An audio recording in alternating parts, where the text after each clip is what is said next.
सुबह का समय था। गांव की कच्ची सड़क पर हल्की धूल उड़ रही थी। सूरज अभी अभी निकला था और खेतों पर हल्की सुनहरी रोशनी फैल गई थी।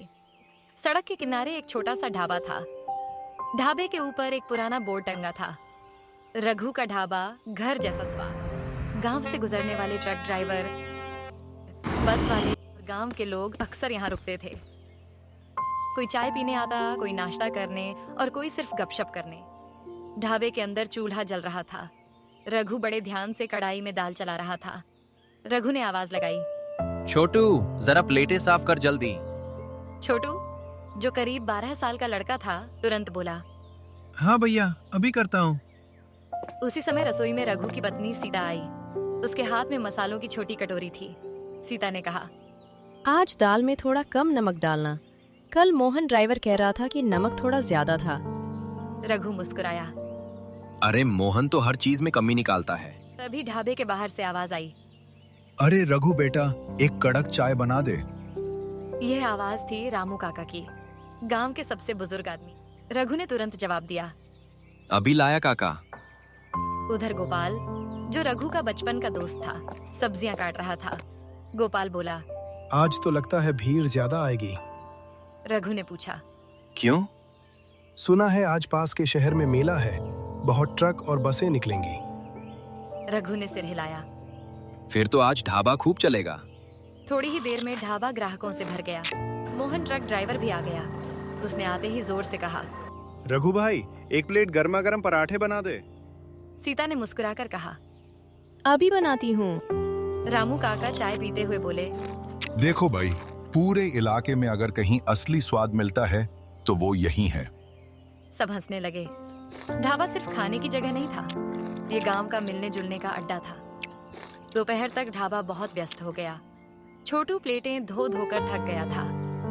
भैया, आज तो हाथ ही टूट जाएंगे। रघु हंसते हुए बोला। मेहनत से डरोगे तो बड़े कैसे बनोगे? सीता ने छोटू को एक गिलास लस्सी दी। लो, थोड़ा आराम कर लो। छोटू खुश हो गया। शाम होने लगी। सूरज ढल रहा था और आसमान नारंगी रंग का हो गया था। तभी अचानक ढाबे के सामने एक कार आकर रुकी। गांव में ऐसी बड़ी गाड़ी बहुत कम दिखती थी। गाड़ी से एक आदमी उतरा। उसने महंगा सूट पहना हुआ था। उसका नाम था विक्रम। विक्रम धीरे धीरे ढाबे के अंदर आया और चारों तरफ देखने लगा। उसने कहा, एक चाय। सीता ने चाय बना दी। विक्रम चाय पीते पीते ढाबे को ध्यान से देख रहा था, जैसे वह किसी चीज का हिसाब लगा रहा हो। फिर उसने रघु से पूछा, ये ढाबा तुम्हारा है? रघु ने जवाब दिया। हाँ। विक्रम मुस्कुराया। अगर तुम चाहो तो मैं इसे बड़ा होटल बना सकता हूँ। रघु चौंक गया। होटल? हाँ, ये जगह बहुत अच्छी है, हाईवे के पास है, यहाँ बड़ा बिजनेस हो सकता है। रघु चुप हो गया। सीता दूर खड़ी सब सुन रही थी। उसे विक्रम की बातों पर थोड़ा शक हुआ। विक्रम जाने से पहले बोला, सोच लो, मैं कल फिर आऊंगा। और वह अपनी गाड़ी में बैठकर चला गया।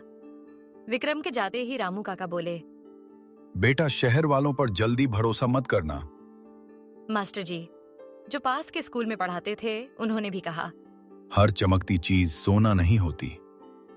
रघु सोच में पड़ गया। दूसरी तरफ विक्रम फोन पर बात कर रहा था। पप्पू, ढाबा बहुत बढ़िया है।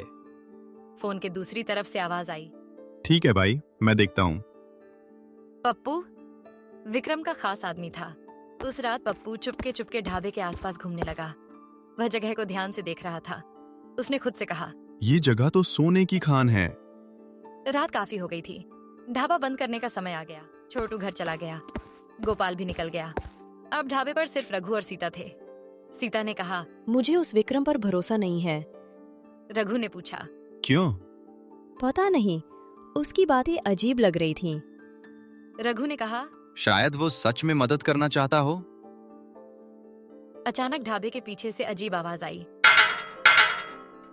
सीता घबरा गई। ये आवाज कैसी है? रघु लॉन्टेन लेकर पीछे गया, लेकिन वहां कोई नहीं था। अगली सुबह ढाबे पर फिर भीड़ लग गई। तभी एक पुलिस जीप आकर रुकी। जीप से उतरे इंस्पेक्टर खन्ना। वे सीधे ढाबे के अंदर आए। उन्होंने पूछा, कल रात यहाँ कुछ हुआ था क्या? रघु ने कहा, नहीं, बस थोड़ी आवाज आई थी। खन्ना ने चारों तरफ नजर दौड़ाई। अगर कुछ भी अजीब लगे तो हमें बताना। शाम हो गई। ढाबा धीरे धीरे खाली हो गया। रघु शटर बंद करने जा रहा था, तभी पीछे से एक धीमी आवाज आई।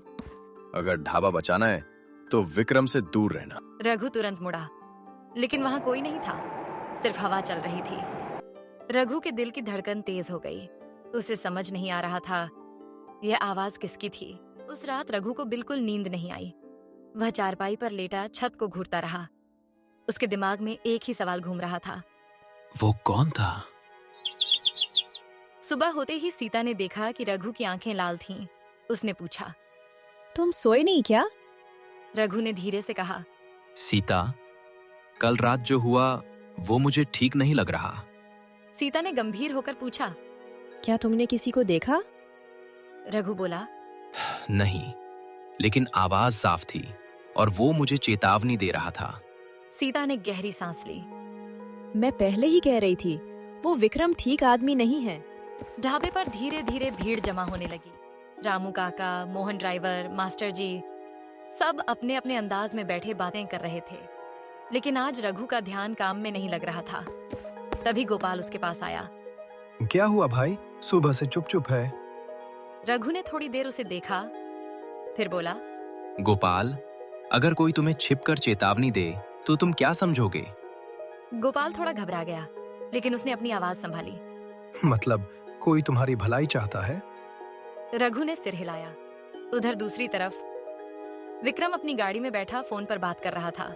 पप्पू, अब ज्यादा देर नहीं करनी, मुझे वो ढाबा हर हाल में चाहिए। फोन के दूसरी तरफ से पप्पू बोला, चिंता मत करो भाई, आज रात काम हो जाएगा। उस रात ढाबा बंद होने के बाद चारों तरफ सन्नाटा था। छोटू पानी भरने पीछे गया। तभी उसने देखा कुछ लोग अंधेरे में जमीन खोद रहे थे। छोटू डर गया। उसने धीरे से कहा, कौन है? तभी एक आदमी उसकी तरफ बढ़ा।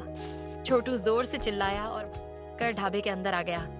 वह हांफते हुए बोला, भैया, पीछे पीछे कुछ लोग हैं। रघु और गोपाल तुरंत बाहर दौड़े, लेकिन वहां कोई नहीं था।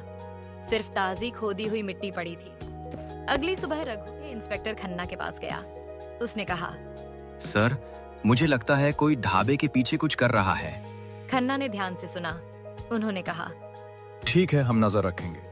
उधर गांव में खबर फैल गई। रामू काका, मास्टर जी और सरपंच हरिराम ने गांव वालों की बैठक बुलाई। सरपंच बोले, अगर कोई हमारे गांव के ढाबे पर कब्जा करने की कोशिश करेगा तो हम सब मिलकर उसका सामना करेंगे। सबने एक साथ कहा, हाँ। शाम को विक्रम फिर ढाबे पर आया। इस बार उसके चेहरे पर मुस्कान कम और घमंड ज्यादा था। उसने रघु से पूछा, सोच लिया? रघु ने सीधे उसकी आंखों में देखा। हाँ, मैंने सोच लिया है। विक्रम ने पूछा, तो क्या फैसला है? रघु ने साफ शब्दों में कहा, मैं अपना ढाबा नहीं बेचूंगा। विक्रम का चेहरा सख्त हो गया।